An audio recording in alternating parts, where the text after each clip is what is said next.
ونستغفره ونؤمن به ونتوكل عليه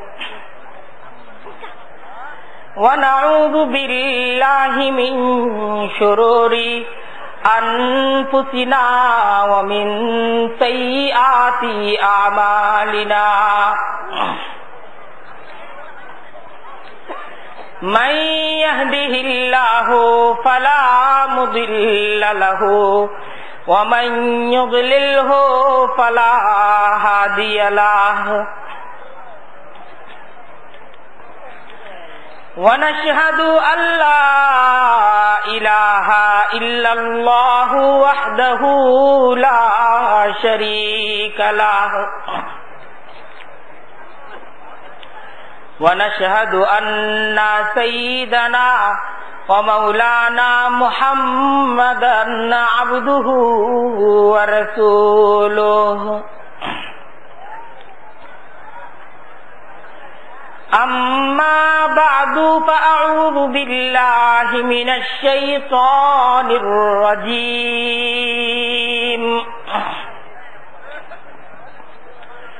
بسم الله الرحمن الرحيم إن الدين عند الله الإسلام وقال أيضا ومن يبتغي غير الإسلام دينا فلن يقبل منه وهو في الآخرة من الخاسرين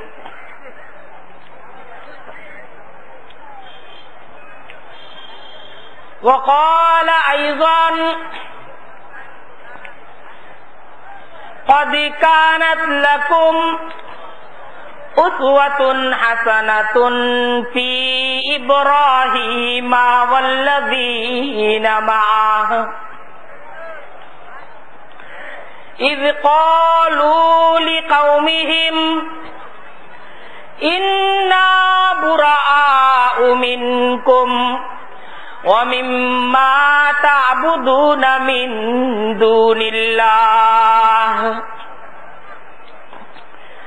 كفرنا بكم وبدا بيننا وبينكم العداوة والبغضاء أبدا حتى تؤمنوا بالله وحده وقال أيضا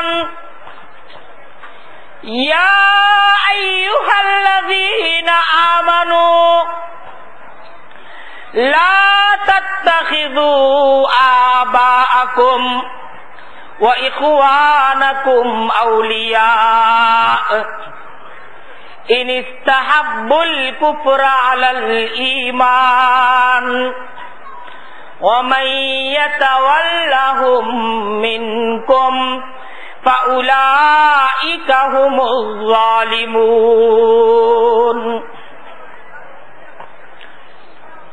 صدق الله العظيم وصدق رسوله النبي الكريم ونحن على ذلك من الشاهدين والشاكرين والحمد لله رب العالمين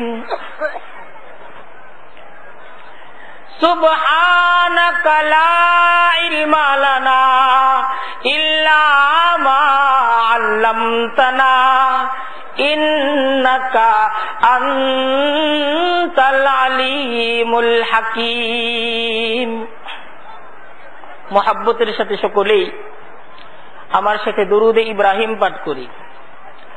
আল্লাহুম্মা সাল্লি আলা মুহাম্মাদ ওয়া আলা আলি মুহাম্মাদ কামা সাল্লাইতা আলা ইব্রাহিম ওয়া আলা আলি ইব্রাহিম ইন্নাকা হামিদুম মাজিদ।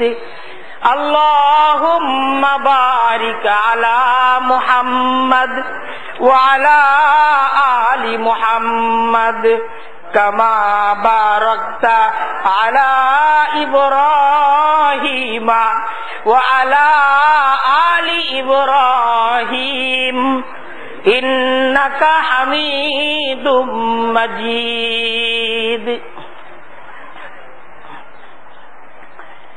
জামিয়া মাদানিয়া মহিউস সুন্নাহ রঘুনাথপুর রোয়ারচর মাদ্রাসার উদ্যোগে আজকের এই আজিম উশান ইসলামী জলসায় উপস্থিত মহতারাম সভাপতি,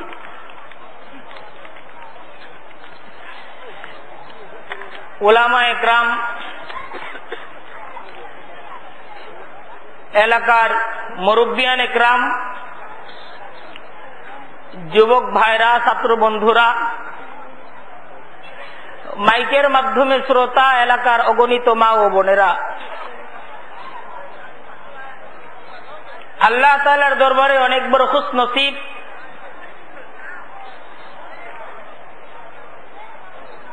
যে অত্যন্ত নাজুক পরিস্থিতির মাঝেও নিজেদের ঈমানকে তাজা করার জন্য ঈমানি আলোচনার, ঈমানি মুযাকারার এক ফজিলতপূর্ণ পরিবেশে আল্লাহ তাআলা আমাদের সকলকে কবুল করে আসার বসার তৌফিক দান করছে। দিল খুলে আল্লাহ তাআলার দরবারে শুকরিয়া আদায় করি, বলি আলহামদুলিল্লাহ। এমন একটা মজমায় বসা আছি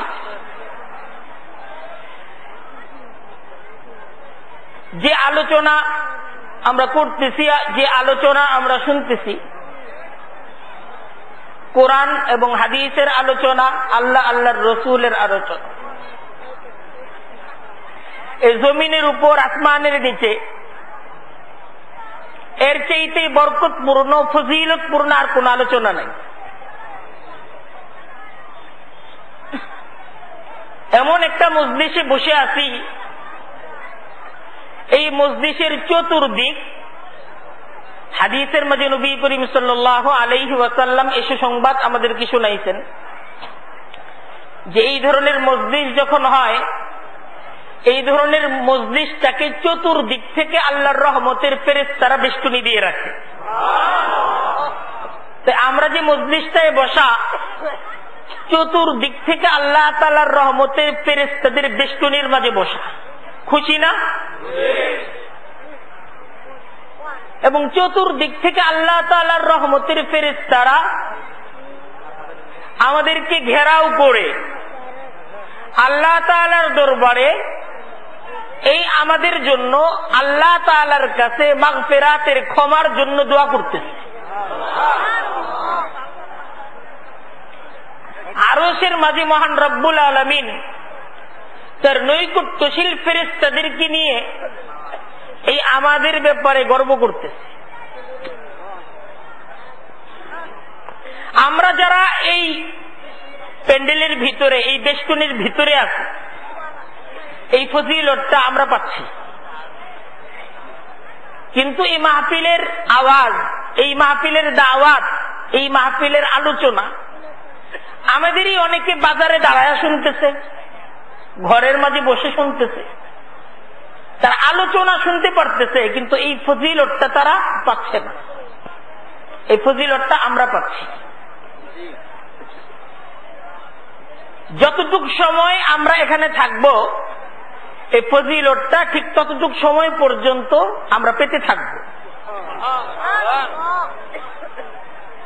এই মাহফিলের শেষ মুহূর্ত পর্যন্ত আমরা যারা বসা আছি, আমরা আল্লাহ তাআলার কাছে দোয়া করি, আল্লাহ যেন আমাদেরকে বসে থেকে ধৈর্য সহকারে, মনোযোগ সহকারে আলোচনাগুলো শোনার, বুঝার এবং এই সমস্ত আলোচনাগুলো থেকে আল্লাহ তাআলা আমাদেরকে যেন উপকৃত হওয়ার তৌফিক দান করে। আমিন। ইসখন আজে গোশে দিল বায়াদ শোনো দে, ইসুকুন আজ গোশ দিল বায়াদ শুনুদ গোশ গিল ই জান দারাদ হুচে সুদ ইসুকুন আজ গোশ দিল বায়াদ শুনুদ ইসুকুন আজ গোশ দিল বায়াদ শুনুদ গোশ গিল ই জান দারাদ হিচে সুদ গোশ গিল বা জুমলা হাইওয়া হামদ মাস্তে গোশ দিল বা গোশ গিলবা জুমলা হাইওয়া হামদ মাস্তে গোশ দিল মখসুস নসলে আদমাস্ত। কবি বলতেছেন খুব মহব্বত সহকারে, ইসুকুন আজ গোশ দিল বায়াদ শুনুদ ইসুকুন আজ গোশ দিল বায়াদ শুনুদ গোশ গিল ই জানা দারা দেহিচে সুদ গোশ গিলবা জুমলা হাইওয়া হামদ মাস্ত গোশ গিলবা জুমলা হাইওয়া হামদ মাস্ত গোশ দিল মখসুস নসলে আদমাস্ত গোশ দিল মখসুস নসলে আদমাস্ত। কবি খুব মহব্বত সহকারে বলতেছেন এটা অনেক বড় সৌভাগ্য জীবনের, এটা অনেক বড় একটা পাওয়া যে তুমি এমন মজলিসে বসতে পারছো যে মজলিসে আল্লাহর কথা আলোচনা হচ্ছে, আল্লাহর পেয়ারা হাবিবের কথা যে মজলিসে আলোচনা হচ্ছে। যেহেতু আলোচনাটা শুনতেছো দিলের কানে শুনো, যেহেতু আলোচনাটা শুনতেছো দিলের কানে শোনো। ইসুকুন আজ গোশে দিল বায়াদ শুনুদ এই কথাগুলোকে, যেই কথাগুলো আল্লাহর, যে কথাগুলো রসুলের, এই কথাগুলোকে দিলের কানে শুনো। গোশে গিল মাটির কানে, যে কানটা মাটির, এই মাটির কান দ্বারা এই কথাগুলোকে শুইনো না। ইসুকুন আজ গোশে দিল বায়াদ শুনুদ গোশ গিল ই জানা দারা দেহিচে সুদ। অমনোযোগিতার সাথে, অবহেলার সাথে এই কথাগুলোকে শোনো না, খুব মহব্বত সহকারে, খুব ভালোবাসার সাথে এই কথাগুলোকে শোনার চেষ্টা করো। কারণ আল্লাহ তাআলা শুধুমাত্র মানুষদেরকে এমন মাখলুক হিসেবে সৃষ্টি করছেন যেই মানুষকে, যেই মানুষের আল্লাহকে বুঝার, আল্লাহকে ভালোবাসার যোগ্যতা। আর অন্য যত প্রাণী আছে, যত মাখলুক আছে, এদের মাঝে আল্লাহকে বুঝার, আল্লাহকে ভালোবাসার যোগ্যতা। আল্লাহ তাআলার আনুগত্যের, নিজ স্বাধীন মন নিয়ে আল্লাহর আনুগত্যের যোগ্যতাটা আল্লাহ তাদেরকে দেন নাই। দিলের কানে শোনার যোগ্যতাটা আল্লাহ তাআলা মানুষদেরকে দিয়েছেন, বাকিদেরকে মাটির কান দিয়েছেন, এরা শুনে বুঝে না কিছুই।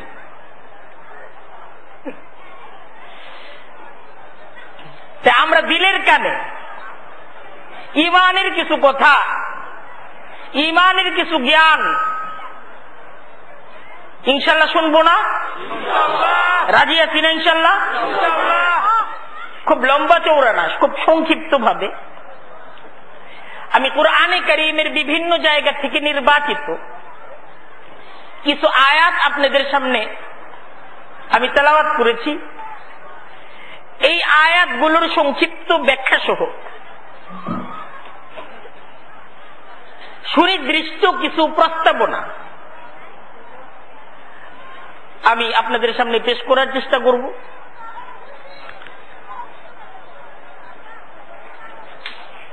আল্লাহ তাআলা কাছে আমরা সকলেই দোয়া করি যে আলোচনাটা হবে আল্লাহ তাআলা যেন সেই আলোচনা থেকে আমাকে, আমাদের সকলকে উপকৃত হওয়ার তৌফিক দান করে।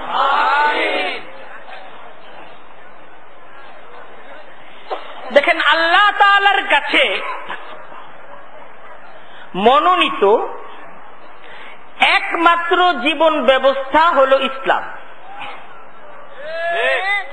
কেউ যদি আল্লাহ তাআলাকে খুশি করতে চায়, আল্লাহ তাআলাকে রাজি করতে চায়, আল্লাহ তাআলাকে পেতে চায়, তো তাকে তার জীবনের সকল ক্ষেত্রে আল্লাহ তাআলার যে মনোনীত জীবন বিধান ইসলাম, এই ইসলামটাকে ভক্তি এবং ভালোবাসার সাথে তার জীবনের সকল কাজে গ্রহণ করতে হবে। ইন্নাদ-দীনা ইনদাল্লাহিল ইসলাম, আল্লাহ কুরআনে কারীমের মাঝে বলতেছেন, আমার কাছে মনোনীত একমাত্র জীবন ব্যবস্থা হলো ইসলাম।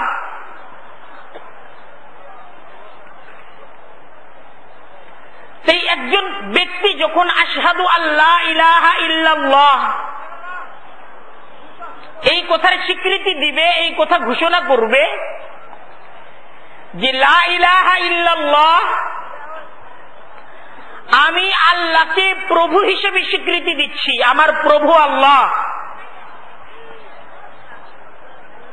তো এই কথার স্বীকৃতি দেওয়ার অর্থ হলো সে তার জীবনের সমস্ত কাজগুলো আল্লাহ তাআলার হুকুম অনুযায়ী করবে।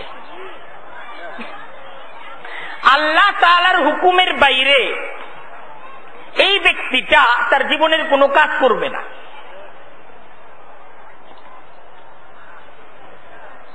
লা ইলাহা ইল্লাল্লাহ এই কথার স্বীকৃতি দেওয়ার অর্থ শুধু এই না যে আমি শুধুমাত্র জুমার নামাজটা সপ্তাহে একদিন মসজিদে আইসা পড়ব। লা ইলাহা ইল্লাল্লাহর স্বীকৃতি দেওয়ার অর্থ কি এই যে আমি শুধুমাত্র সপ্তাহে একদিন জুমার নামাজ মসজিদে এসে পড়ব? একটু সবাই আমার কথাটা বুঝতেছেন? তা না, কিন্তু লা ইলাহা ইল্লাল্লাহর স্বীকৃতি দেওয়ার অর্থ শুধু এই না যে আমি আল্লাহ তাআলার হুকুম মতো শুধু নামাজটা পড়তে রাজি আছি।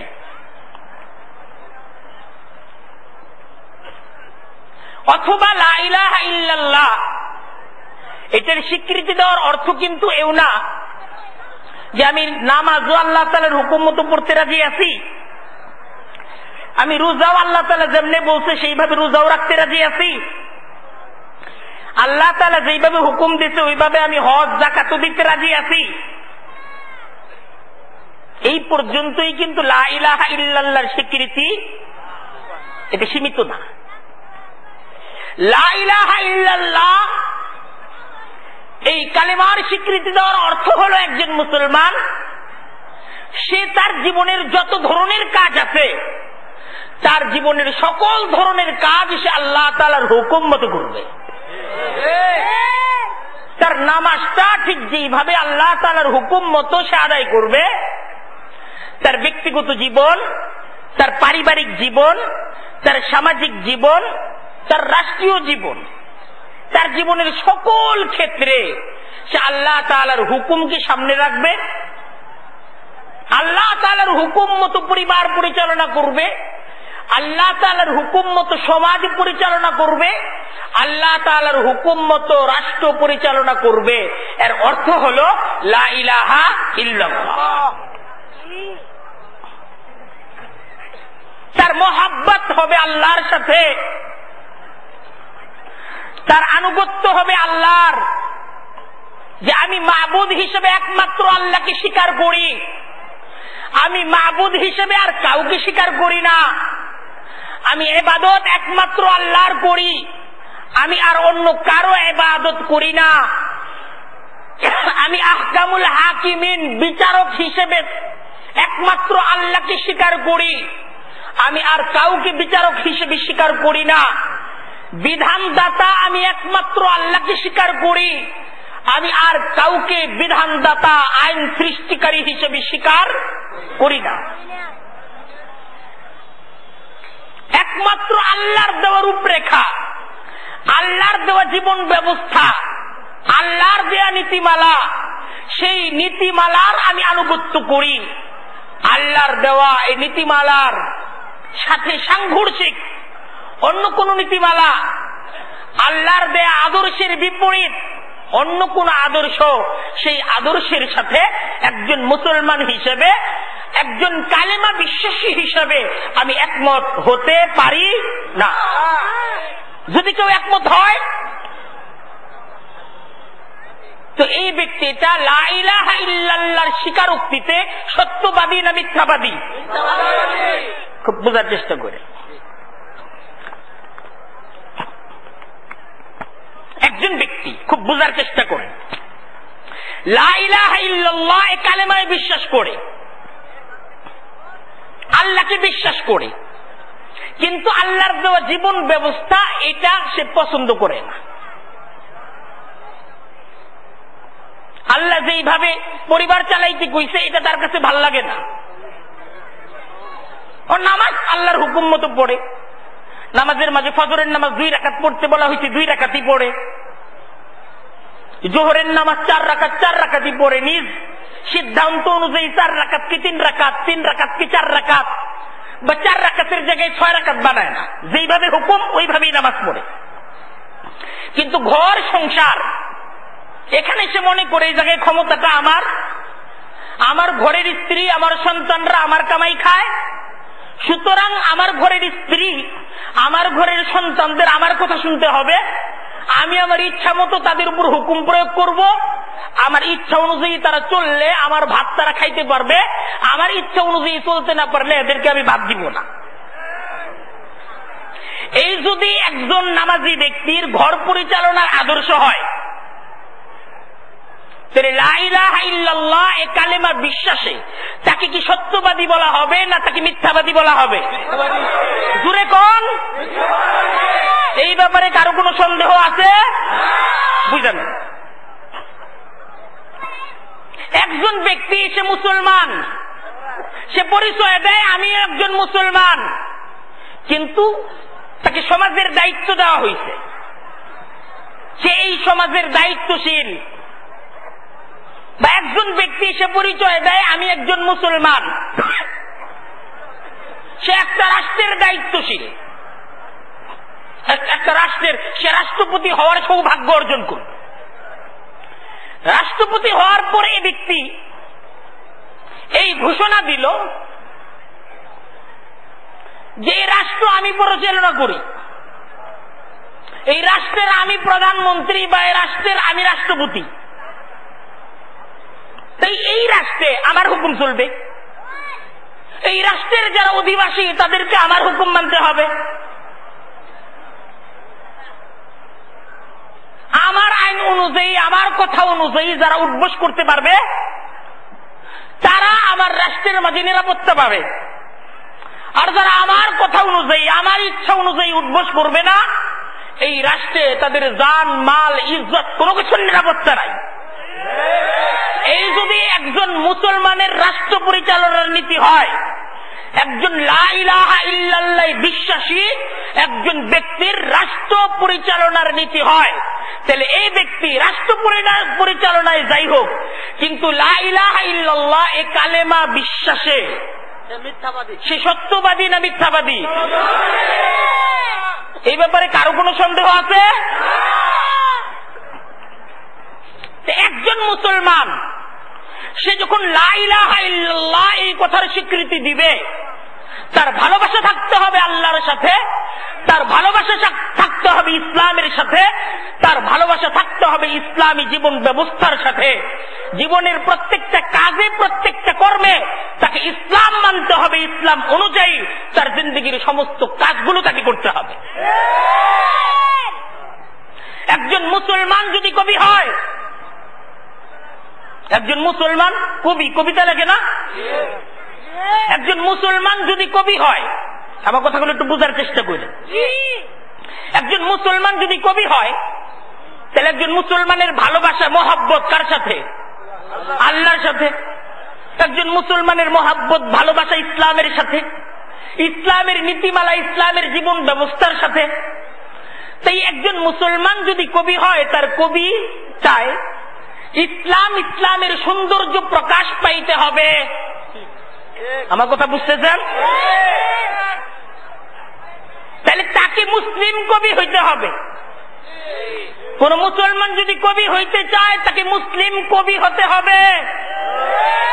একজন মুসলমান যদি কবি হতে চায়, তার কবিতায় ইসলামের সৌন্দর্য, ইসলামী জীবন ব্যবস্থার সৌন্দর্য এটা প্রকাশ পাবে। ঠিক এইভাবে একজন মুসলমান যদি সাহিত্যিক প্রাবন্ধিক হতে চায়, একজন মুসলমান যদি মানবতা কর্মী, একজন মুসলমান যদি সাংবাদিক হতে চায়, একজন মুসলমান যদি লেখক হতে চায়, তাহলে একজন মুসলমান হিসেবে তার ভালোবাসা, তার মহাব্বত আল্লাহর সাথে, ইসলামের সাথে, রসুলের সাথে, তার লেখাটা ইসলামী লেখা হবে। একজন মুসলমান সে দাবি করতেছে আমি মুসলমান, কিন্তু সেই মুসলমান আল্লাহর দেওয়া জীবন ব্যবস্থার বিপক্ষে লেখে, ইসলামের বিপক্ষে লেখে, তাহলে এই লেখক লা ইলাহা ইল্লাল্লাহ এ কালেমা বিশ্বাসে সত্যবাদী না মিথ্যাবাদী? মিথ্যাবাদী।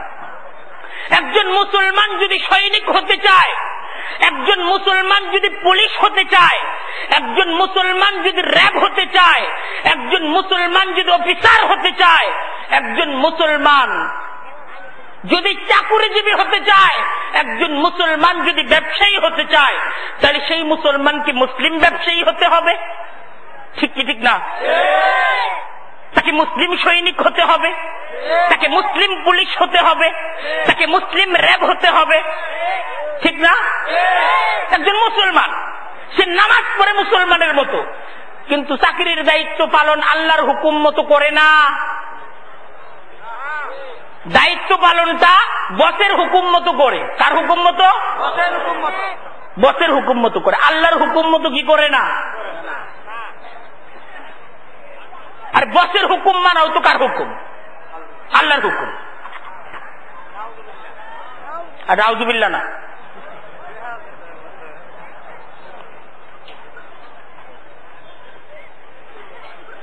আচ্ছা, বাবার হুকুম, মায়ের হুকুম মানতে হবে, এটা কার হুকুম? আল্লাহর হুকুম না? ওয়াসাইনাল ইনসানা বিওয়ালিদাইহি ইহসানা, ওয়াসাইনাল ইনসানা বিওয়ালিদাইহি ইহসানা, হামালাতহু উম্মুহু কুরহা ওয়া ওয়াদাআতহু কুরহা ওয়া হামলুহু ওয়া ফিসালুহু 30 শাহরা। আল্লাহ কুরআনে কারিমে বলতেছেন ওয়াসাইনাল ইনসানা, মানুষ তোকে আমি হুকুম দিয়েছি বিওয়ালিদাইহি ইহসানা, তুমি তোমার বাবা তোমার মায়ের সাথে উত্তম আচরণ করো। এই হুকুমটা কে দিয়েছেন? আল্লাহ বুঝাচ্ছেন, এই হুকুমের যৌক্তিকতা আল্লাহ বুঝাচ্ছেন। হামালাতুহু উম্মুহু কুরহান ওয়া ওয়াদাআতুহু কুরহা ওয়া হামলুহু ওয়া ফিসালুহু 30 শাহরা। আল্লাহ তার হুকুমের যৌক্তিকতা বুঝাচ্ছেন। তুই জানোস না তোর এই মা তোকে অত্যন্ত কষ্ট করে তোকে নিজ গর্ভে এসে ধারণ করেছে, অত্যন্ত কষ্ট করে সে তোকে প্রসব করেছে, অত্যন্ত কষ্ট করে তোর এই মা তোকে তিলে তিলে বড় করেছে। এই মাকে তুই কষ্ট দিবি না। এই মাকে যদি তুই কষ্ট দিস, আমি আল্লাহ নারাজ হব, আমি আল্লাহ অসন্তুষ্ট হব। তুই তোর মাকে সন্তুষ্ট কর, আমি আল্লাহ তোর প্রতি সন্তুষ্ট হব।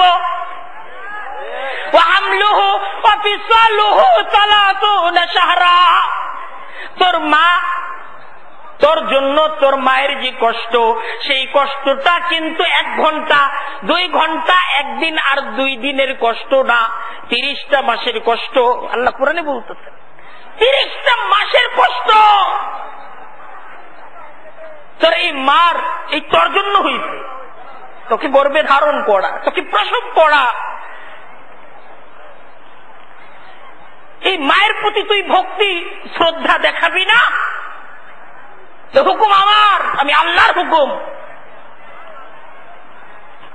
কিন্তু এই মায়ের হুকুমটা মানতে গিয়ে যদি আল্লাহর হুকুমের অবাধ্যতা হয়ে যায়,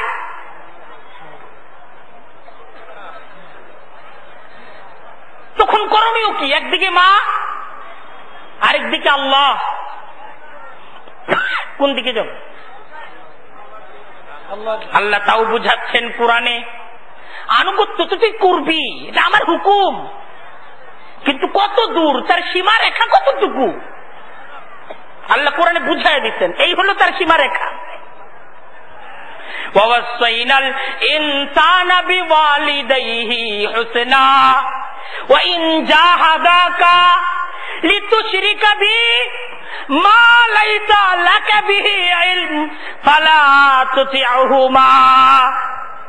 আল্লাহ বুঝাচ্ছেন, মায়ের তুই আনুগত্য কর, মায়ের প্রতি শ্রদ্ধা ভক্তি তুই প্রদর্শন কর, এটা আমি আল্লাহর হুকুম। ওয়া ইন জাহাদাকা লিতুশরিকা বি মা লাইসা লাকা বিহি ইলমুন ফালা তুতিউহুমা। দেখেন সাহাবা একরামদের জীবনে এমন কঠিন পরিস্থিতি আসছে, আল্লাহর নবীর সাহাবা একরাম নবী মুহাম্মদুর রাসূলুল্লাহর হাতে হাত রেখে যখন মুসলিম হয়ে গেলেন, ঈমানকে গ্রহণ করলেন, কেমন পরিবেশে তারা ঈমান আনছেন? ঈমান আনছেন তো বাবা বেঈমান, মা বেঈমান, ভাই বেঈমান, স্ত্রী বেঈমান, সন্তানরা বেঈমান, গোত্রের সবাই বেঈমান, সকলেই প্রতিমার পূজা করে, মূর্তির পূজা করে। কি কঠিন পরিস্থিতি! ঈমান যখন আনছেন, বাবা সামনে সীসা ঢালা প্রাচীর হয়ে দাঁড়ায় গেছে, মা ঈমানের বিপক্ষে মা দাঁড়ায় গেছে। আল্লাহর নবীর সাহাবী হযরতে সাদ ইবনে আবি ওয়াক্কাস রাদিয়াল্লাহু তাআলা আনহু নবী মুহাম্মদুর রাসূলুল্লাহর হাতে হাত রেখে হযরতে সাদ যখন ঈমান আনলেন, হযরতে সাদ ঈমান আনার পর হযরতে সাদ ইবনে আবি ওয়াক্কাস, তার মা ছিল বেঈমান, ইসলাম ঈমানের বুঝ তার মার ছিল না। হযরতে সাদ ইবনে আবি ওয়াক্কাসের মা, তিনি কসম খাইলেন, যতক্ষণ পর্যন্ত সাদ মুহাম্মদের ধর্ম না ছাড়বে, আমি তার মা মুখে কিছু নিব না, আমি তার মা মুখে কিছু নিব না, আমি তার মা ছায়ার নিচে যাব না, আরবের উত্তপ্ত রোদের নিচে আমি থাকবো, আমি ছায়ার নিচে যাব না। হযরতে সাদ ইবনে আবি ওয়াক্কাস একটা কঠিন পরিস্থিতিতে, একটা কঠিন ঈমানি পরীক্ষার মাঝে পড়ে গেলেন। একদিকে মা, আরেকদিকে ইসলাম, কোন দিকে যাবেন? নবী মুহাম্মদুর রাসূলুল্লাহর দরবারে সাদ ইবনে আবি ওয়াক্কাস এসে উপস্থিত হয়ে গেলেন। ইয়া রাসূলুল্লাহ, আমার করণীয় কি? একদিকে মা, আরেকদিকে ইসলাম। নবী মুহাম্মদুর রাসূলুল্লাহ আল্লাহ তাআলার বিধান হযরতে সাদ ইবনে আবি ওয়াক্কাসকে জানিয়ে দিলেন। আল্লাহর বিধান হলো, মায়ের প্রতি ভক্তি প্রদর্শন করো, মায়ের প্রতি শ্রদ্ধা প্রদর্শন করো, কিন্তু ওয়াইন জাহাদাকা লিতুশরিকা বি, কিন্তু তোমার এই মা, তোমার বাবা যদি আমার অবাধ্যতা তোমার উপর চাপিয়ে দেয়, আমার অবাধ্যতার হুকুম যদি দেয়, যে মায়ের হুকুম মানলে আল্লাহর হুকুমের অবাধ্যতা হয়, বাবার হুকুম মানলে আল্লাহর হুকুমের অবাধ্যতা হয়, আল্লাহ সীমারেখা বুঝাচ্ছেন, ফালা তুতিউহুমা। দেখো, আমার অবাধ্যতা করে কিন্তু তোমার মা, তোমার বাবার প্রতি ভক্তি প্রদর্শন করা যাবে না। যাবে? আল্লাহর সাথে অবাধ্যতা করে তো বাবা মার প্রতি ভক্তি প্রদর্শনের সুযোগ নেই। তাহলে চাকরি করতে যে অফিসের বসের বা উপরস্থ দায়িত্বশীলের আনুগত্য করা যাবে, যেই আনুগত্য করতে যে আল্লাহর হুকুমের অবাধ্যতা করতে হয়, এই যাবে নাকি? এই সহজ মাসআলাটা আপনারা বুঝেন না? এটা যাবে না তো। সহজ সরল কথা, যে ইসলাম, যে ঈমান আমাদেরকে বুঝতে হবে, আমাদের বোঝা দরকার। ঈমানের জ্ঞান দরকার না? ঈমানের বুঝটা তো দরকার। কারণ আমার নামাজটা, আমার ইবাদতটা, আমার ওয়াজ শোনাটা যদি ঈমান থাকে তাহলে লাভবান। আর আমার ঈমান যদি কেউ ছিনতাই করে নিয়ে যায়, কোন কারণে আমার ঈমান যদি ক্ষতিগ্রস্ত হয়ে যায়, আমার ঈমান যদি ভাইরাস আক্রান্ত হয়, ঈমান যদি ভাইরাস আক্রান্ত হয়, কুফর শিরিক দ্বারা যদি ঈমান আক্রান্ত হয়, তো জিন্দেগির সমস্ত নেকিগুলো মুহূর্তের মাঝে বিলীন হয়ে যায়। যদি তওবার দ্বারা ঠিক যেইভাবে একজন পাপী ব্যক্তির 70-80 বছরের সমস্ত পাপ ধুয়ে মুছে সাফ হয়ে যায়, ঠিক এইভাবে কুফর দ্বারা একজন ব্যক্তির 70-80 বছরের সমস্ত নামাজ, রোজা, নফল ইবাদত বন্দেগী, ফরজ ইবাদত বন্দেগী সমস্ত কিছু নষ্ট হয়ে যায়। আজকের মুসলমানদের খুব বেশি চর্চা করা দরকার, খুব বেশি মুজাকারা করা দরকার। ইমানের মুজাকারাটা সবচেয়ে বেশি দরকার।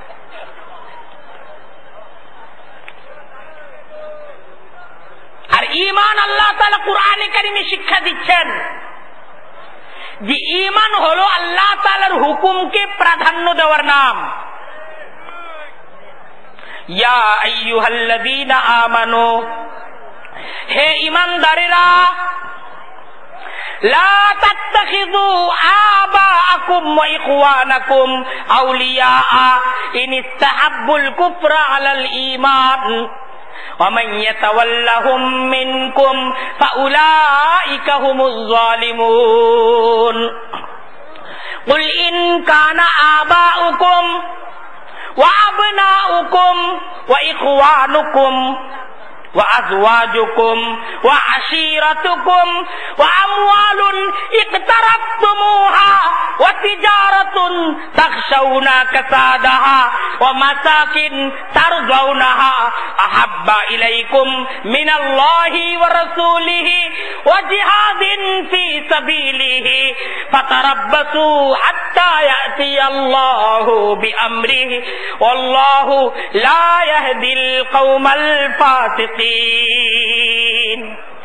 ঈমান হলো জীবনের সকল ক্ষেত্রে আল্লাহকে, আল্লাহর ভালোবাসাকে, রসুলকে, রসুলের আদর্শকে, ইসলামকে, ইসলামী জীবন ব্যবস্থাকে প্রাধান্য দিয়ে জীবনের প্রত্যেকটা কাজকে সম্পাদন করা। আল্লাহ আল্লাহর নবীকে বলতেছেন, নবী ঈমানদারদেরকে বুঝিয়ে দিন, ঈমানদারদেরকে ঈমান মাপার একটা মাপকাঠি, তার নিজ ঈমানটা যাচাই করার একটা দাড়ি পাল্লা, একটা সীমা রেখা আপনি ঈমানদারদেরকে বুঝিয়ে দিন। ইন কানা আবাউকুম ওয়া আবনাউকুম, হে ঈমানদারেরা শুনে রাখো, নিজ ঈমানের হেফাজত কিন্তু সবচেয়ে গুরুত্বপূর্ণ জিনিস। আজকে তোমার চোখ একটু আক্রান্ত হলে তুমি পেরেশান হয়ে যাও, দুনিয়াটা দেখা বুঝি শেষ হয়ে গেল। আজকে যদি কানে একটু কম শোনো তুমি পেরেশান হয়ে যাও, হায়রে দুনিয়ার কথাগুলো শোনা না জানি শেষ হয়ে গেল। দেখো তোমার চোখের দেখা ততদিন, তোমার জীবন আছে যতদিন, তোমার কানের শোনাটা ততদিন, ঈমান আছে যতদিন, তোমার হাতের ধরাটা ততদিন, তোমার ঈমান আছে যতদিন, তোমার পায়ের চলাটা ততদিন, ঈমান জীবন আছে যতদিন। যতদিন জীবন আছে ততদিন এই চোখের দেখার শক্তি আছে, চোখের পাওয়ার আছে। কিন্তু আজকে জীবন শেষ, আজকে এই জীবনটা কি হয়ে গেল? শেষ হয়ে গেল। চোখ আছে, চোখের দেখাটা শেষ হয়ে গেল না? এই চোখ দ্বারা আর দেখা যাবে? চোখ দ্বারা আর দেখা যাবে না। কিন্তু ঈমান এটা তো এমন দামি জিনিস যে তোমার এই জীবনটা যখন শেষ হয়ে গেল, এরপরে অনন্ত অসীম যে জীবন তোমার সামনে আসতেছে, সেই জীবনের সফলতাটা তোমাকে তোমার ঈমান দ্বারা পেতে হবে। তাই একজন মুসলিমের এটা বুঝতে হবে আমার জানের চাইতে আমার ইমানের দাম বেশি, আমার জীবিকার চাইতে আমার ইমানের দাম বেশি, আমার পরিবার পরিজন এর চাইতে আমার ইমানের দাম বেশি, আমার বন্ধু বান্ধব এদের চাইতে আমার ইমানের দাম বেশি, আমার দেশ দেশের মাটির চাইতে ইমানের দাম বেশি। আমাকে আমার ইমান হেফাজত করতে হবে, ইমানের ক্ষেত্রে আপোষ করা যাবে না। ইন কানা আবাউকুম, আল্লাহ কোরআনে বুঝাচ্ছেন যদি তোমার পিতার ভালোবাসা, আও আবনাউকুম তোমার সন্তানের ভালোবাসা, আও ইখওয়ানুকুম তোমার ভাইয়ের ভালোবাসা, আজওয়াজুকুম তোমার স্ত্রীর ভালোবাসা, ওয়া আশিরাতুকুম তোমার আপনজনের ভালোবাসা, ওয়া তিজারাতুন তাখশাউনা কাসাদাহা তোমার ব্যবসা প্রতিষ্ঠান, সেই প্রতিষ্ঠানের ভালোবাসা, তোমার জীবিকার ভালোবাসা, ওয়া মাসাকিন তোমার ঠিকানা, তোমার মাতৃভূমি, তোমার মাটি আর তোমার মাটির ভালোবাসা। ইন কানা যদি হয়ে যায়, খুব বুঝে রাখো, খুব শুনে রাখো, তোমার বাবার ভালোবাসা যদি হয়ে যায়, তোমার সন্তানের ভালোবাসাটা যদি হয়ে যায়, আহাব্বা ইলাইকুম তোমার কাছে বেশি প্রিয়, মিনাল্লাহ তোমার আল্লাহ থেকে, আল্লাহর ভালোবাসা থেকে, আল্লাহর ভালোবাসা থেকে যদি সন্তানের ভালোবাসা, বাবার ভালোবাসা, ভাইয়ের ভালোবাসা, স্ত্রীর ভালোবাসা, আপনজনদের ভালোবাসা যদি হয়ে যায়, আহাব্বা ইলাইকুম তোমার কাছে বেশি প্রিয়, মিনাল্লাহ তোমার আল্লাহ থেকে, ওয়া রাসূলিহি তোমার রাসূলের চাইতে, ওয়া জিহাদিন ফি সাবিলিহি আল্লাহর দ্বীন প্রতিষ্ঠার সংগ্রামের চাইতে যদি বেশি হয়ে যায়, তুমি সতর্ক হয়ে যাও। ফাতারাব্বাসু তুমি সতর্ক হয়ে যাও, হাত্তা ইয়াতি আল্লাহু বিআমরি তুমি সতর্ক হও, তোমার সামনে কিন্তু মৃত্যু, তার আগেই তুমি সতর্ক পদ্ধতি অবলম্বন করো। আল্লাহ কোরআনে বুঝাচ্ছেন, দেখো আপোষ নাই, আল্লাহর ভালোবাসাটা, ইসলামের ভালোবাসাটা, এইটাই তো ঈমান, এটাই তো ঈমান। আল্লাহ বুঝাইছেন কোরআনে কারীমের মাঝে, নিজে প্রিয় এক বান্দার ঘটনা শুনাইছেন, ঈমান শিখো। قد كانت لكم أسوة حسنة في إبراهيم والذين معه হে ঈমানদাররা, ঈমান যদি বুঝতে চাও, ঈমান যদি শিখতে চাও, আমার বান্দা ইব্রাহিমের ঈমানটাকে দেখো, ইব্রাহিমকে দেখে নিজে ঈমানটা স্বীকার করো, নিজ ঈমানটা তৈরি করো। আমার ইব্রাহিম যখন ঈমান আনলো, ইব্রাহিমের বাবা ছিল বেঈমান, বাবা নিজে মূর্তি বানাইতো। হযরত ইব্রাহিম আল্লাহর এক বান্দা, আল্লাহর এক প্রিয় বান্দা, আল্লাহর এক নবী। আল্লাহ কুরআনে কারীমে নিজ এই নবী ইব্রাহিম আলাইহিস সালামের ঈমানি ঘোষণা আমাদেরকে শোনাচ্ছেন, যে ইব্রাহিমের ঈমানি ঘোষণাটা দেখো কেমন ছিল। তোমার ঈমানের ঘোষণাটাও ইব্রাহিমের ঈমানের ঘোষণার মতো হওয়া চাই। ইব্রাহিমের ঈমানের ঘোষণা কেমন ছিল, কেমন পরিবেশে ছিল? হযরত ইব্রাহিম আলাইহিস সালাম, আপনারা আমার কথা বুঝতেছেন না? হযরত ইব্রাহিম আলাইহিস সালাম ঈমান যখন আনলেন, নিজ ঘরের পরিবেশ ঈমানের পরিবেশ না, নিজ গোত্রের পরিবেশ পূর্ণ বেঈমানের পরিবেশ, নিজ সমাজে নিজ রাষ্ট্র এই পুরাটা ছিল বেঈমানদের প্রভাবে প্রভাবান্বিত। এমন একটা পরিবেশে হযরত ইব্রাহিম আলাইহিস সালাম যখন এই কথা বললেন, আমার রব আল্লাহ, যখন এই কথার স্বীকৃতি দিলেন, লা ইলাহা ইল্লাল্লাহ, এই কালিমার ঈমান যখন হযরত ইব্রাহিম আলাইহিস সালাম আনলেন, আল্লাহ বলতেছেন ইব্রাহিম যখন ঈমান আনলো, ইয ক্বালু লিকাওমিহিম, দেখো ইব্রাহিমের ঘোষণা, সে তার জাতিকে সুস্পষ্ট ভাবে জানিয়ে দিল, নিজ জাতি নিজ গোত্রকে ব্যর্থহীন কণ্ঠে সুস্পষ্ট ভাবে বাতিলের বদ্ধভূমি মিথ্যার রাষ্ট্রে দাঁড়িয়ে, নমরুদের রাষ্ট্রে দাঁড়িয়ে হযরত ইব্রাহিম একা এক কিশোর, তার সাথে তার পরিবার নাই, তার সাথে তার বাবা নাই, তার সাথে তার মা নাই, তার সাথে তার ভাই নাই, তার সাথে তার গোত্রের একজন লোক নাই, তার সাথে তার সমাজের একজন লোক নাই, রাষ্ট্রের একজন ব্যক্তি ইব্রাহিমের সাথে নাই। কিন্তু ইব্রাহিম একা নমরুদি রাষ্ট্রে ঘোষণা দিচ্ছে, ইয ক্বালু লিকাওমিহিম, ইব্রাহিম তার জাতিকে বলছে, ইন্না বুরাআউ মিনকুম ওয়া মিম্মা তা'বুদুনা মিন দুনিল্লাহ, আমি ইব্রাহিম তোমাদের সকলকে বয়কট করলাম। ইন্না বুরাআউ মিনকুম, আমি তোমাদের সাথে নাই। ওয়া মিম্মা তা'বুদুনা মিন দুনিল্লাহ, আল্লাহকে বাদ দিয়ে, আল্লাহর দেওয়া জীবন ব্যবস্থাকে বাদ দিয়ে, আল্লাহর প্রভুত্ব বাদ দিয়ে তোমরা যাদেরকে প্রভু মানতেছো, আমি ইব্রাহিম তাদেরকে প্রভু মানতে পারি না, পারবো না। ঘোষণা দিয়ে দিলেন, কাফারনা বিকুম, কাফারনা বিকুম। হযরত ইব্রাহিম ঘোষণা দিয়েছেন, আমি অস্বীকার করছি।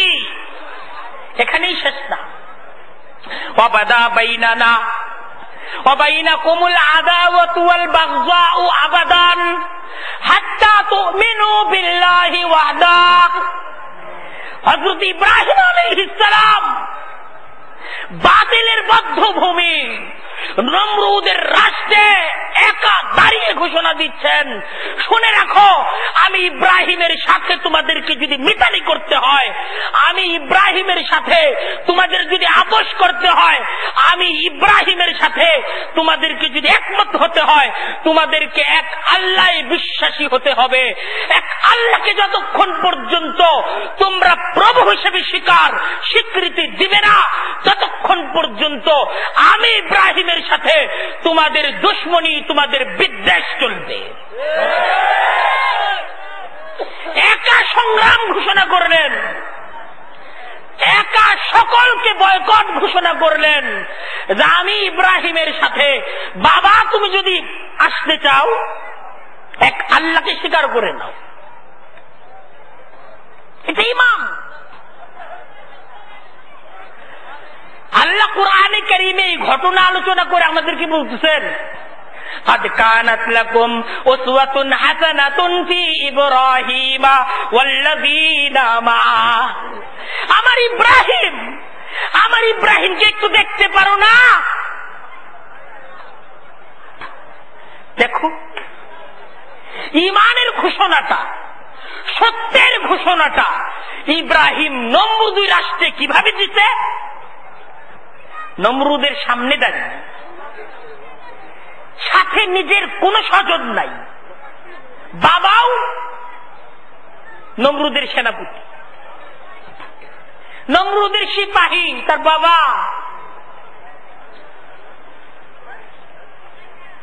নমরুদের আক্রমণ যখন হবে ইব্রাহিমের উপর, ঘরের মাঝে বাবাও জায়গা দিবে না। দিবে কোথায়? কার উপর ভরসা করে? ইব্রাহিমে ঘোষণা দিচ্ছেন, আল্লাহর উপর ভরসা করে ইব্রাহিম ঘোষণা দিচ্ছেন। আল্লাহ সে শিক্ষা আমাদেরকে দিতে চান, আমি আল্লাহর উপর ভরসা করে আমি আল্লাহর প্রভুত্বের ঘোষণা দাও।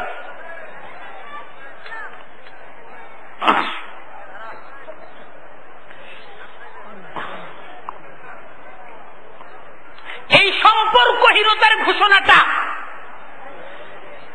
একজন মুসলমানের জন্য জরুরি। খুব বোঝার চেষ্টা করে, একজন মুসলমানের জন্য এটা জরুরি। এই সম্পর্কহীনতার ঘোষণা দেওয়া, এই ঘোষণা দেওয়া জরুরি যে মিথ্যার সাথে আমি সম্পর্কহীন, জুলুম অন্যায়ের সাথে আমি সম্পর্কহীন, কুফর শিরকের সাথে আমি সম্পর্কহীন, আল্লাহর অপছন্দনীয় প্রত্যেকটা কাজের সাথে আমি সম্পর্কহীন। এই ঘোষণাটা একজন মুমিনকে দিতে হবে। একজন মুসলমান যতক্ষণ পর্যন্ত এই সম্পর্কহীনতার ঘোষণা না দিবে, একজন মুসলমানের ঈমানের মাঝে যদি কুফুরের প্রতি, অবিশ্বাসীদের প্রতি সম্পর্কহীনতার ঘোষণা না থাকে,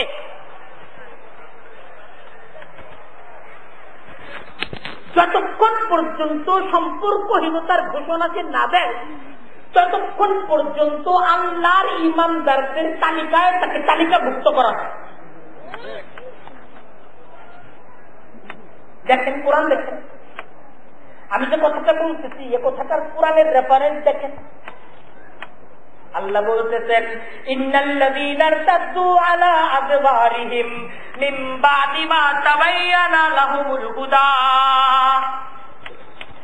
ইন্নাল্লাযীনা ইরতাদ্দু আলা আদবারিহিম মিন বাদি মা তাবায়্যানা লাহুমুল হুদা আশ-শাইতানু সাব্বালা লাহুম ওয়া আমলা লাহুম ذلك بأنهم قالوا للذين كرهوا ما نزل الله سنطيعكم في بعض الأمر والله يعلم إسرارهم فكيف إذا توفتهم الملائكة يضربون وجوههم وأدبارهم ذلك بأنهم اتبعوا ما أسخط الله وكرهوا رضوانه فأحبط أعمالهم إن الذين ارتدوا على أدبارهم من بعد ما تبين لهم الهدى। দেখেন আল্লাহর কোরআন খুব সুস্পষ্ট, ইমানের আলোচনার মাঝে কোনো ভেজাল নেই। মিন বাদি মা তাবায়্যানা লাহুমুল হুদা, আল্লাহ বলতেছেন হে ঈমানদাররা শুনে রাখো, হেদায়েত সত্য সুন্দর তোমাদের কাছে প্রকাশিত হওয়ার পর যদি তোমাদের কেউ মিথ্যা এবং জুলুমকে স্বীকৃতি দেয়, সত্য সুন্দর ইনসাফ ন্যায় বুঝার পরও তোমাদের মাঝে যারা অন্যায়, অবিচার, জুলুম, কুফর, শিরককে যারা সমর্থন করে, শুনে রাখো, খুব বুঝে রাখো, এই সমর্থনটা শুধুই দিলাম, আপনি জুলুম করতেছেন ঠিক আছে আমরা আপনার সাথে আছি, এই সাথে আছি কথাটা এটা তোমার কাছে সহজ, কিন্তু এই সাথে আছি কথাটা আল্লাহর কাছে কিন্তু কঠিন। সাথে আছি কথাটা তোমার কাছে তো খুব সহজ, কিন্তু আল্লাহর কাছে সাথে আছি কথাটা সহজটা কঠিন। ইন্নাল্লাযীনা ইরতাদ্দু আলা আদবারিহিম মিন বাদি মা তাবায়্যানা লাহুমুল হুদা, সত্য ইনসাফ বুঝার পর যারা মিথ্যা এবং জুলুমের দিকে ফিরে যায়, আল্লাহ বলতেছেন কেন ফিরে যায়, আশ-শাইতানু সাওয়ালা লাহুম ওয়া আমলা লাহুম, কারণ শয়তান তার কাছে তার সমস্ত কাজগুলোকে সুসজ্জিত করে দেখায়। কারণ সে যে জুলুম আর অন্যায়কে সমর্থন করছে এর অর্থ হইল ইস্তাহবাযা আলাইহিমুশ শাইতান, তার কাঁধের উপর শয়তান চড়বে। কারণ একজন ব্যক্তি শয়তান আক্রান্ত হওয়া ছাড়া মিথ্যা অন্যায় এটাকে সমর্থন করতে পারে না। সমর্থন করার অর্থ হলো তার কাঁধের উপর শয়তান চাপছে। আশ-শাইতানু সাওয়ালা লাহুম, শয়তান তার কাজকে তার কাছে সুসজ্জিত করে দেখিয়েছে, করো তোমার এই কাজটা ভালো। ওয়া আমলা লাহুম, শয়তান তাকে বিভিন্ন মিথ্যা আশা আকাঙ্ক্ষায় তাকে বশীভূত করেছে। আল্লাহ বলতেছেন আর তারা যে মিথ্যার পথে চলতেছে, এই অন্যায় অবিচারের পথকে গ্রহণ করতেছে, এর কারণ হলো বিআন্নাহুম ক্বালু লিল্লাযীনা কারিহু মা নাযালাল্লাহ সানুতিউকুম ফি বাযিল আমরি, তারা অবিশ্বাসীদের সাথে, কাফের ইসলামের শত্রুদের সাথে, জালেম জুলুমের সাথে, কুফর শিরকের সাথে সম্পর্কহীনতার ঘোষণাটা এই সমস্ত ব্যক্তিরা দেয় নাই। এই ঘোষণাটা এরা দেয় নাই, বরং তারা ঘোষণা দিচ্ছে সানুতিউকুম ফি বাযিল আমরি, কিছু কিছু ব্যাপারে আমরা আপনাদের সাথে একমত।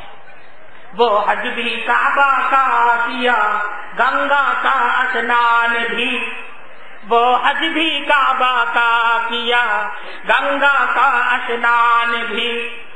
সে কাবা শরীফে হজ করতে যায়, আবার গঙ্গায় যখন গোসলের দিন আসে গোসল করতে যায়। वो हज भी काबा का किया गंगा का स्नान भी।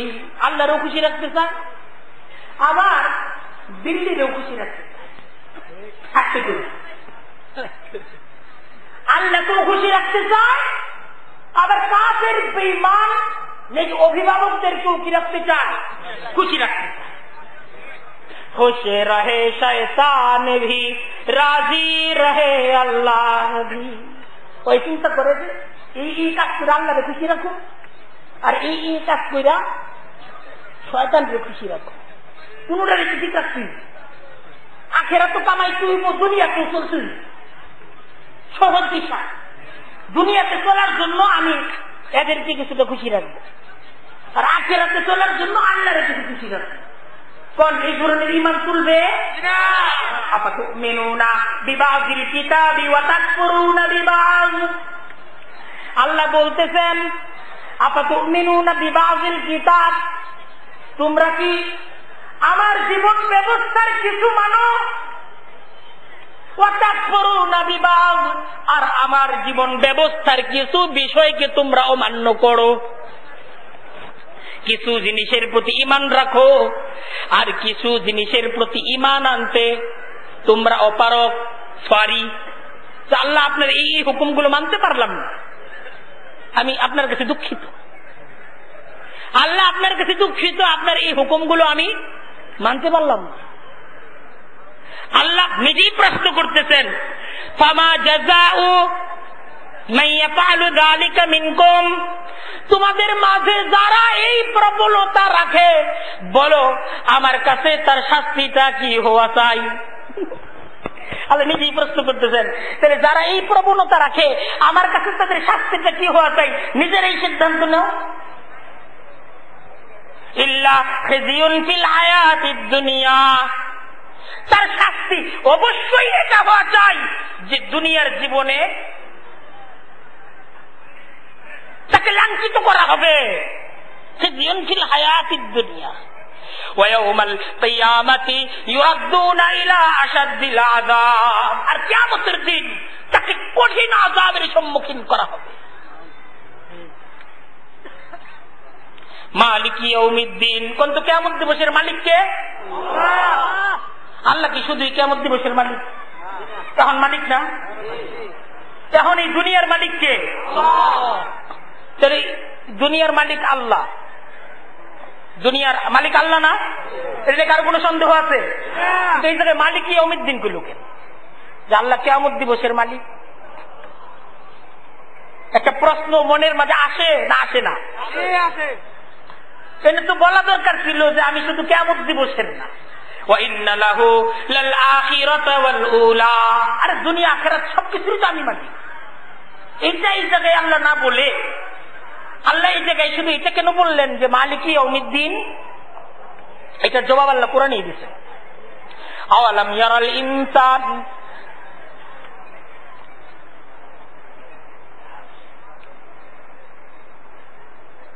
আন্না খালাকনা মিম্মা আইদিনা, সূরা ইয়াসিনের ৫ম পৃষ্ঠার শুরু আয়াতটা।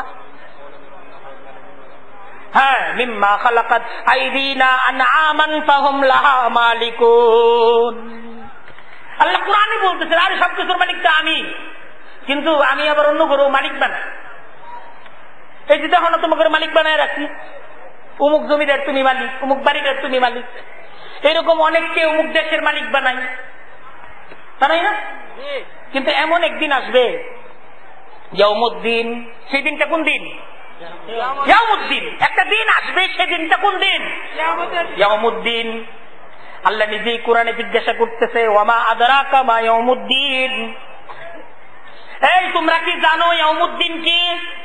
সুম্মা মা আদরাকা মা ইয়াউমুদ্দিন, এই তোমাদের কি জানা আছে কিনা ইয়াউমুদ্দিন কি? ইয়াউমুদ্দিনটা কোন দিন? আল্লাহ নিজে ইয়াউমুদ্দিনের সংজ্ঞা দিচ্ছেন কোরআনে। ওয়ামা আদরাকা মা ইয়াউমুদ্দিন সুম্মা মা আদরাকা মা ইয়াউমুদ্দিন। ইয়াউমুদ্দিন হলো এমন একদিন লা তামলিকু নাফসুন লিনাফসিন শাইআ, আরে সেই দিন সমস্ত মালিকানা খতম হয়ে এক আল্লাহর মালিকানা শুধু থাকবে। ইয়াউমুদ্দিনটা এমন একদিন, এই যে এখন যে সেমি মালিকানা যা আছে না, এই সমস্ত মালিকানা খতম করে দিয়ে সেদিন আল্লাহ একক মালিকানাকে প্রকাশ করবেন। দেখো মালিকানা যদি ছিলাম এটা সব মিথ্যা মালিকানা ছিল। মালিক ইয়াউমুদ্দিন, ইয়াউমুদ্দিনের তিনি মালিক।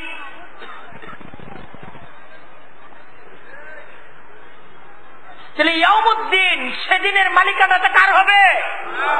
একটু জোরে কোন কার হবে? সেই ইয়াউমুদ্দিনের বিশ্বাসকে সামনে রেখে জীবনের প্রত্যেকটা কাজ আল্লাহর হুকুম মতো হওয়ার। তো আল্লাহ বলতেছেন এই যে এরা আল্লাহকেও খুশি রাখতে চায়, আবার আল্লাহ দ্রোহীদেরকেও খুশি রাখতে চায়।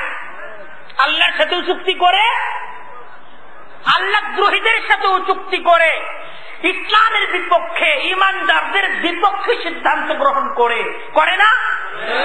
এই কাজটা যারা করে আল্লাহ বলতেছেন ফাকাইফা ইযা তাওয়াফাতুহুমুল মালাইকাতু, কেমন হবে তাদের অবস্থা যখন ফেরেশতারা তাদের জানকে কবজ করবে। আরে মরণ তো তোমাদেরও আসবে। এই মরণ কি সবার আসবে না? এই মরণ কি সবার আসবে না? সবার মরতে হবে তো, সবার মরতে হবে। আর এই মরার সময় জানটা কবজ করে কে? ফেরেশতারা। কার হুকুমে? আল্লাহর হুকুম। জানতো কোন মানুষের কবজ করার ক্ষমতা আছে? মানুষ তরবারি দ্বারা মাথা থেকে আলাদা করার ক্ষমতা, কিন্তু জানতো আর মানুষ কবজ করে। আরে জানতো কি মানুষ কবজ করে? জানটা কবজ করে কে?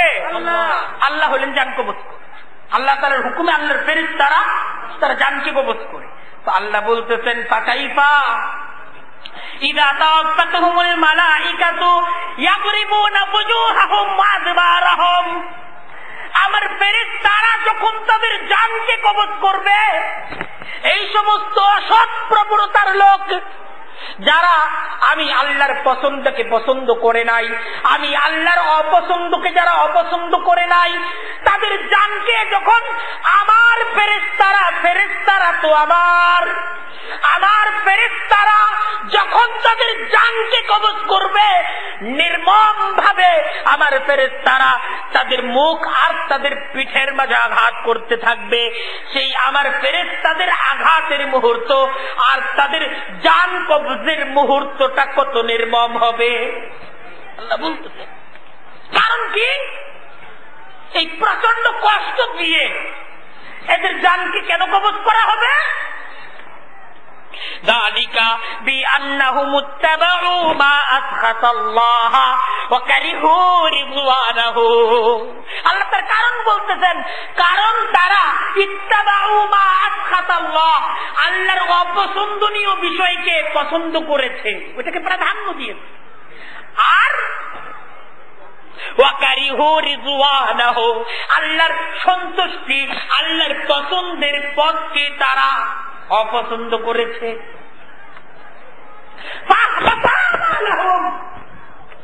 আর আল্লাহর পছন্দকে অপছন্দ করা, আল্লাহর পছন্দনীয় ব্যক্তিদেরকে অপছন্দ করা, আল্লাহর অপছন্দকে পছন্দ করা, আল্লাহর অপছন্দনীয় ব্যক্তিদেরকে অপছন্দ করা, এটা সাধারণ কোনো ব্যাপার না। এটা আল্লাহর কাছে এমন গুরুতর ব্যাপার। এই কাজে যারা করে, এই কাজে যারা সম্পৃক্ত হয়, আল্লাহ তাআলা এই গুণের কারণে, এই বদ প্রবৃত্তির কারণে তার সমস্ত আমলগুলোকে বরবাদ করে, সব বরবাদ হয়ে যায়। বুঝতে সহজ সরল কথা, কথা অনেক বেশি না। একজন মুসলিমকে নিজ ঈমান রক্ষার্থে নিজ ঈমানের বুঝটা অর্জন করতে হবে। আর ঈমান যাচাইয়ের একটা নীতিমালা আপনাদের সামনে আমি আলোচনা করলাম যে জীবনের সকল ক্ষেত্রে আল্লাহর পছন্দকে পছন্দ করা, আল্লাহর অপছন্দকে অপছন্দ করা।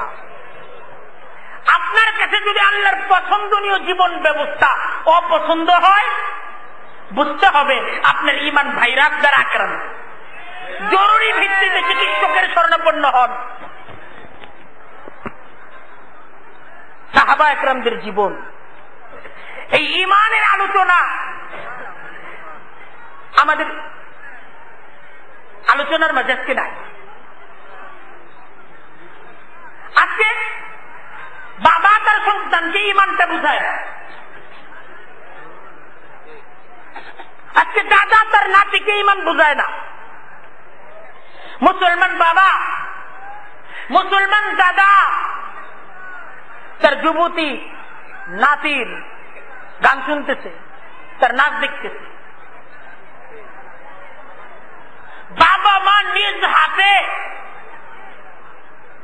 নিজ সন্তান তার হাতে আজকে গুনাহের সামগ্রী তুলে দিচ্ছে। খুব পরিবর্তন হওয়া চাই, খুব বুঝা চাই যে নিজ ঈমান বুঝা, নিজে ঈমানের উপর চলা, নিজ সন্তানকে ঈমান বুঝানো, তাকে ঈমানের উপর চালানো, নিজ পরবর্তী বংশধরদেরকে ঈমান বুঝানো, ঈমানের উপর চালানো, তাদের মাঝে আল্লাহর মহাব্বত, রসুলের মহাব্বত, ইসলামী জীবন ব্যবস্থার মহাব্বত, এইটাকে গড়ার ফিকির আমাদের সমাজের মাঝে সবচেয়ে বেশি দরকার। সাহাবা একরামদের জীবন দেখেন, তাদের জীবনের একটাই ফিকির ছিল, একটাই চিন্তা ছিল যে আমাকে পবিত্র হয়ে আমার আল্লাহর কাছে যেতে হবে। একটা ঘটনা শুনেন, আল্লাহর নবীর সাহাবী, আল্লাহর নবীর এক সাহাবিয়া হযরতে মায়েদা আসলামী রাদিয়াল্লাহু তাআলা আনহা, তার ফিকির একটাই, আমাকে আবার আল্লাহর কাছে পবিত্র হয়ে ফিরে যেতে হবে, আমাকে আমার আল্লাহর কাছে পবিত্র হয়ে ফিরে যেতে হবে। আমার জীবনের মাঝে এমন কোন দাগ থাকা যাবে না, এমন কোন আচরণ থাকা যাবে না, এমন কোন অপরাধ থাকা যাবে না যে অপরাধটা আমার আল্লাহকে অসন্তুষ্ট করে, এমন কোন কাজের সাথে আমাকে সম্পৃক্ত হওয়া যাবে না। এই অনুভূতি আছে, কিন্তু ভুল হইতে পারে না, ভুল হইতে পারে, তো ভুল হইতে পারে, ভুল হয়ে গেছে। কি ভুল? জিনা হয়ে গেছে, জিনা। আল্লাহর রাসূলের কাছে আসছেন আল্লাহর নবীর সাহাবিয়া, তাহিরনি ইয়া রাসূলুল্লাহ, হে আল্লাহর রাসূল আমাকে পবিত্র করে দিন, আমি অপবিত্র হয়ে গেছি, আমাকে পবিত্র করে দিন। নবী মুহাম্মদুর রাসূলুল্লাহ তাকে জিজ্ঞাসা করলেন কি হয়েছে, তুমি কিভাবে অপবিত্র হয়েছ? আল্লাহর নবীর সাহাবিয়া আল্লাহর রাসূলের কাছে উপস্থিত হয়েছেন, হে আল্লাহর রাসূল আমার দ্বারা আল্লাহর অবাধ্যতা হয়ে গেছে, আমার দ্বারা তো জিনা হয়ে গেছে। দেখেন আল্লাহর নবীর এই সাহাবিয়া জানেন আজকের এই জিনার স্বীকারোক্তির শাস্তি কি। আল্লাহর নবীর সামনে তিনি জেনে যে জিনার স্বীকারোক্তি দিচ্ছেন, এর শাস্তি হলো তাকে পাথর মেরে মেরে তাকে হত্যা করা হবে। কিন্তু জানার পরও আল্লাহর নবীর এই সাহাবিয়া আল্লাহর নবীর কাছে আসছে, হে আল্লাহর রাসূল যত কষ্ট হোক, আমার যদি জীবন দিতে হয় আমার এই জীবনটা দিয়ে দিব, কিন্তু আমি আমার আল্লাহর কাছে ফিরে যেতে চাই, আমার পবিত্র জীবন নিয়ে, পবিত্র জীবন নিয়ে আমি যেতে চাই। আল্লাহর রাসূল মুখ ফিরে নিলেন। আল্লাহর নবীর সাহাবিয়া বিপরীত দিক থেকে আল্লাহর রাসূলের সামনে দাঁড়ালেন, হে আল্লাহর রাসূল, ইয়া রাসূলুল্লাহ তাহিরনি, আমাকে পবিত্র করে দিন। সাহাবা একরামদের জীবন দেখেন। আল্লাহর রসুল মুখ ফিরায় নিলেন, আল্লাহর নবীর সাহাবিয়া আবার আল্লাহর রসুলের সামনে এসে দাঁড়ালেন, আবারও তার জবানে একই কথা, তাহিরনি ইয়া রাসূলুল্লাহ, তাহিরনি ইয়া রাসূলুল্লাহ, হে আল্লাহর রাসূল আমাকে পবিত্র করে দেন, আমাকে পবিত্র করে দেন, আমার দ্বারা তো আল্লাহর অপছন্দের কাজ হয়ে গেছে, আমাকে আল্লাহর পছন্দনীয় বান্দি বানায় দেন। আল্লাহর নবীর কাছে তার জিনা কেউ দেখে নাই, তার জিনার আলোচনা কোন পেপার পত্রিকায় উঠে নাই, সমাজ জানে নাই, কিন্তু উনি নিজে আল্লাহর রসুলের দরবারে চলে আসছে, কেউ জানে না, কিন্তু আমার আল্লাহ তো জানে, আমার দ্বারা আমার আল্লাহর অপছন্দের কাজ তো হয়ে গেছে, আমার আমলের নামার মাঝে তো আল্লাহর অপছন্দের এই কাজটা রেকর্ড ভুক্ত থাকবে। সেই অবস্থা নিয়ে আল্লাহর কাছে আমি কিভাবে আমার চেহারা দেখাবো? আল্লাহর রসুলের কাছে বারবার আসতেছে, আল্লাহর রসুল তার চেহারা ফিরিয়ে নিচ্ছে, আল্লাহর রসুলের সাহাবিয়া বিপরীত দিক থেকে আল্লাহর রসুলের সামনে আসতেছে, তার একটাই আবদার, তাহিরনি ইয়া রাসূলুল্লাহ, আমি তো আল্লাহর অপছন্দের কাজ করে ফেলেছি, আমাকে পবিত্র করে আল্লাহর পছন্দনীয় বান্দি বানায় দেন। আল্লাহর নবী তাকে বললেন, ঠিক আছে, আল্লাহর অপছন্দের কাজ তোমার দ্বারা হয়ে গেছে, কিন্তু তোমার গর্ভে যে সন্তান, এই সন্তান তো নিষ্পাপ, তার তো কোনো পাপ নেই, গর্ভের সন্তানটা, এই সন্তানটা তুমি প্রসব করো, সন্তানটাকে লালন পালন করো, তারপর দেখা যাবে এই সন্তানের উপর তোমার মাতৃত্বের যে দায়িত্ব, দায়িত্বটাকে সম্পাদন করে আসো।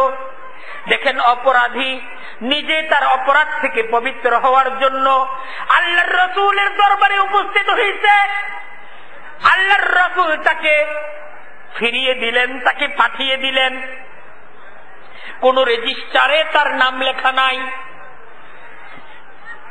কোন জামিননামা তার জন্য কেউ নেয় নাই, কোন উকিল তার পক্ষ হয়ে দাঁড়ায় নাই, কেউ তার দায়িত্ব গ্রহণ করে নাই, কোন রেকর্ডের মাঝে তার নামও লিখে রাখা হয় নাই।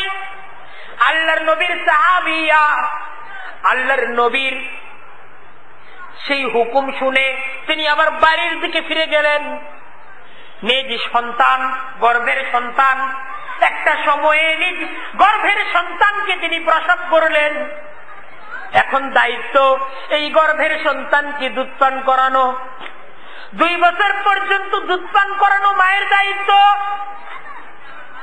2টা বছর পার হয়ে গেল, সন্তান এখন মুখের মাঝে রুটি নিয়ে খেতে পারে। 2 বছর কেউ তাকে পর্যবেক্ষণে রাখে নাই, তার বাড়ির সামনে কোনো পাহারাদার থাকে নাই, কোন কাগজের মাঝে, কোন রেকর্ডের মাঝে, কোন আদালতের মাঝে তার নাম লিখে রাখা হয় নাই।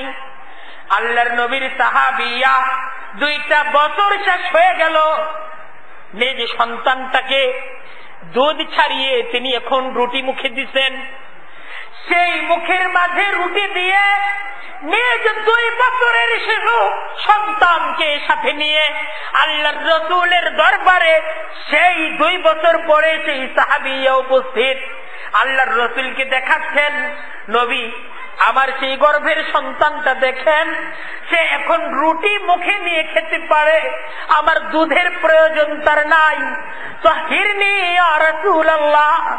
নবী আজকে থেকে 3 বছর আগে যে অপরাধ আমার দ্বারা সংগঠিত হয়েছিল, আল্লাহর অপছন্দের যেই কাজটা আমার দ্বারা হয়ে গিয়েছিল, নবী আমার সেই অপরাধের শাস্তি দিয়ে আমাকে আল্লাহর পছন্দের বান্দি আপনি বানিয়ে দিন।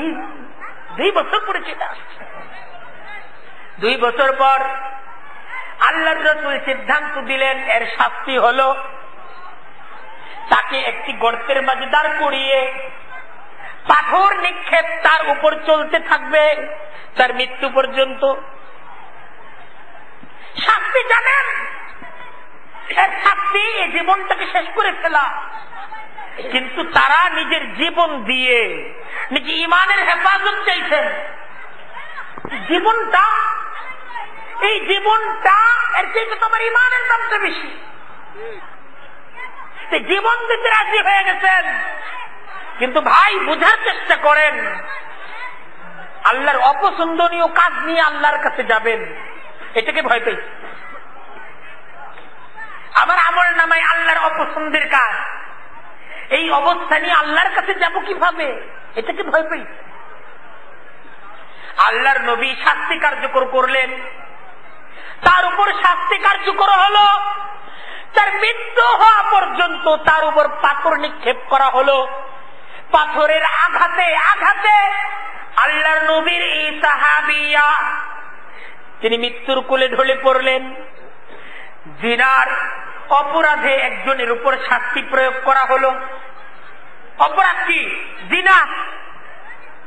এজন্য তার উপর শাস্তি প্রয়োগ করা হইল। তার মৃত্যু হইল শাস্তিতে। শাস্তি ছিল মৃত্যুদণ্ড। পাথরের আঘাতে আঘাতে সে মৃত্যুর কোলে ঢলে পড়ল। এই অপরাধী এই সাহাবিয়া মৃত্যুর উপর স্বয়ং রাসূলুল্লাহ সাল্লাল্লাহু আলাইহি ওয়াসাল্লাম তার জানাজার ব্যবস্থা করে আল্লাহর রাসূল নিজে দাঁড়ায় গেলেন জানাজার নামাজ পড়ানোর জন্য। নিজে দাঁড়ায় গেলেন জানাজার নামাজ পড়ানোর জন্য। হযরত ওমর আল্লাহর রাসূলকে বাধা দিলেন। আল্লাহর রাসূল, ইয়া রাসূলুল্লাহ, আপনি এই নারীর জানাজা পড়াবেন, সে তো জিনার অপরাধী অপরাধী, তাকে পাথর নিক্ষেপ করে শাস্তি প্রয়োগ করে হত্যা করা হয়েছে, আপনি তার জানাজার নামাজ পড়াবেন? নবী মুহাম্মদুর রাসূলুল্লাহ ওমরকে শোনালেন, ওমর তুমি জানো এই নারীর তওবার কথা? তুমি জানো